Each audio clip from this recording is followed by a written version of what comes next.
Hi అండి. పాతకాలం నాటి వంట మేము చిన్నప్పుడు అయితే తిన్నాము. మా పిల్లలు అయితే అసలు ఇప్పటికి కూడా తినుండ్రు. ఈరోజే ఇలా ట్రై చేశాను. మా అత్తమ్మ, మా అమ్మ ఇలా చేసేవాళ్ళు మేము చిన్నపిల్లలప్పుడు. కాల్చిన వంకాయలు 4, ఉల్లిపాయలు 4 ఎండుమిర్చి, కొంచెం చింతపండు పులుసు పోసి బాగా గుజ్జు గుజ్జుగా పిసికేస్తారు. ఒక 5 నిమిషాలు మగ్గనిచ్చి తాలింపు వేసుకోవడమేనండి. పెద్ద పెద్ద ప్రాసెస్ కూడా ఏముండదు. వేడివేడి అన్నంలో మనం ఇలా వేసుకొని తింటే చాలా టేస్ట్గా ఉండిద్ది. మా వీడియోని లైక్ చేయండి, షేర్ చేయండి, సబ్స్క్రైబ్ చేసుకోండి.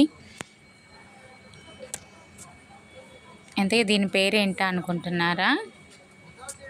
కాల్చిన వంకాయ గుజ్జు పులుసు.